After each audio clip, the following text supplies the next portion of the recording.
राधे राधे सभी को जन्माष्टमी की हार्दिक शुभकामनाएं। जन्माष्टमी आने वाली है। जन्माष्टमी पर लड्डू गोपाल जी का खीरे से जन्म कराया जाता है।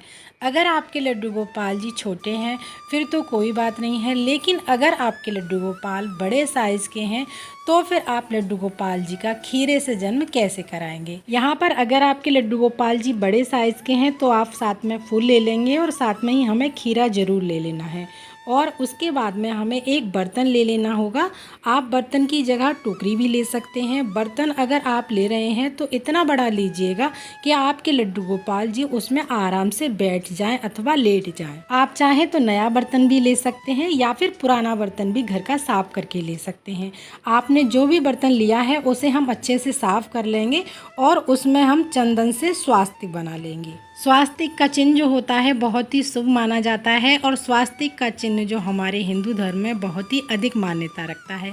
तो सबसे पहले आपने जो भी बर्तन या टोकरी ली है उसमें हम फूल रखेंगे। फूलों का आसन देकर लड्डू गोपाल जी को रखेंगे। जो भी फूल आप लोगों को मिल जाए वो आप फूल ले सकते हैं और अपने लड्डू गोपाल जी को फूलों पर लिटा देंगे। बहुत आराम के साथ में फूलों पर लिटाना है। आप चाहें तो बिठा भी सकते हैं और उसके बाद में लड्डू गोपाल जी को फूलों से पूरा कवर कर देंगे, यानी ढक देंगे। हमें लड्डू गोपाल जी को पूरा कवर अच्छे से कर देना है। हमें ये प्रक्रिया शाम के 7 बजे के आसपास करनी है, यानी शाम को जब 7 बज जाएंगे यानी दिन छिप जाएगा, उस समय मैंने यहाँ पर लड्डू गोपाल जी को फूलों से यानी फूलों में कवर कर दिया है। अगर आपको डंठल वाले खीरे मिल जाते हैं तो डंठल वाले खीरे लीजिएगा। अगर आपको डंठल वाले खीरे नहीं मिलते हैं फिर तो जो आपको मिल जाते हैं वो आप ले सकते हैं। तो इस तरह से मैंने लड्डू गोपाल जी को फूलों से पूरा कवर कर दिया है। अच्छे से हम कवर कर देंगे। लड्डू गोपाल जी हमारे दिखने नहीं चाहिए। फूलों से ढकने के बाद में हम यहाँ पर खीरा ले लेंगे। तो आप चाहें तो एक खीरा भी लड्डू गोपाल के पास रख सकते हैं या 2 खीरे भी लड्डू गोपाल जी के पास रख सकते हैं। खीरे के साथ साथ में हमें लड्डू गोपाल के पास में 1 रुपये का जो सिक्का होता है वो भी रखना है। हमें ये प्रक्रिया शाम के समय यानी 7 बजे करनी होती है। लाल या पीले कलर के वस्त्र से इसको ढक देंगे और रात को 12 बजे जब लड्डू गोपाल जी का जन्म हो जाता है तब इस तरह से ताली अथवा घंटी बजाएंगे। आप चाहें तो भजन गा सकते हैं, ओम नमो भगवते वासुदेवाय मंत्र का जाप कर सकते हैं या राधा राधा नाम का जप कर सकते हैं। और इसके साथ ही हम ताली बजाकर घंटी बजाकर इस कपड़े को हटा देंगे। कपड़ा हटाने के बाद में हमें खीरे भी हटा देने हैं। हमें सारे फूल धीरे धीरे करके हटा देंगे तो बहुत ही आराम से हम लड्डू गोपाल जी को फूलों से बाहर निकाल देंगे। और देखिए हमारे लड्डू गोपाल जी हमारे बाहर आ चुके हैं और इस तरह से हमारे लड्डू गोपाल जी का जन्म कराया जाता है। उसके बाद किसी भी सॉफ्ट से कपड़े पर हम अपने लाल जी को, ठाकुर जी को बिठा देंगे। जो हमने लड्डू गोपाल जी के पास में खीरा रखा था डंठल वाले हिस्से से, उसे हम सिक्के की सहायता से कट कर देंगे। चाकू से हमें खीरे को नहीं कट करना है, हमें सिक्के से कट करना होता है।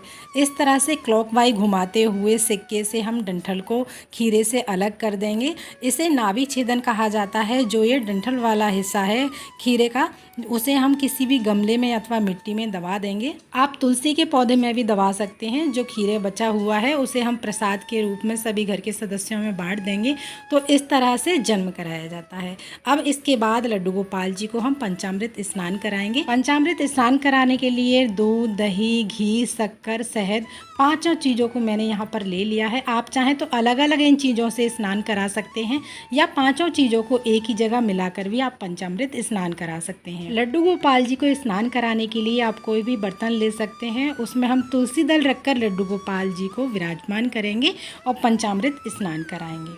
तो देखिए लड्डू गोपाल जी को सुबह भी आप पंचामृत स्नान करा सकते हैं और रात्रि को यानी जब लड्डू गोपाल जी का जन्म हो जाता है तब कराया जाता है। तो आप लड्डू गोपाल जी का जन्म खीरे से भी करा सकते हैं अथवा कद्दू से भी बहुत सारे लोग लड्डू गोपाल जी का जन्म कराते हैं, या किसी और चीज़ से भी आप लड्डू गोपाल का अगर जन्म कराते हैं तो रात्रि को आप पंचामृत स्नान जरूर कराइएगा।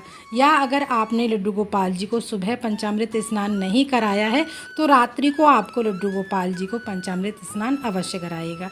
तब आपको पंचामृत स्नान कराना जरूरी होता है। कच्चा दूध ही हमें लेना होता है। तो देखिए मैंने आपको बताया है शाम को 7 बजे के आसपास आपको लड्डू गोपाल जी को खीरे अथवा फूलों में रखना होता है और रात्रि को जब 12 बज जाते हैं तब लड्डू गोपाल जी का जन्म कराया जाता है। जब फूलों से बाहर निकालते हैं इस तरह से लड्डू गोपाल जी का खीरे से जन्म कराया जाता है। पंचामृत स्नान कराने के बाद में हम लड्डू गोपाल जी को सुंदर सा श्रृंगार कर देंगे, वस्त्र धारण कराएंगे, इत्र लगाएंगे और चौकी पर विराजमान कर देंगे। लड्डू गोपाल जी की खीरे से जन्म कराने की प्रक्रिया अगर आप लोगों को अच्छी लगी हो, पसंद आई हो तो कमेंट जरूर कीजिएगा। साथ ही हमारी वीडियो को लाइक करना ना भूलिएगा। जन्माष्टमी से जुड़ी हमारी सारी वीडियो चैनल पर आ चुकी हैं, उन्हें ज़रूर से देखिएगा और साथ ही अपना सुझाव ज़रूर दीजिएगा। फिर मिलते हैं अगली किसी और वीडियो में, तब तक के लिए आप सभी को राधे राधे।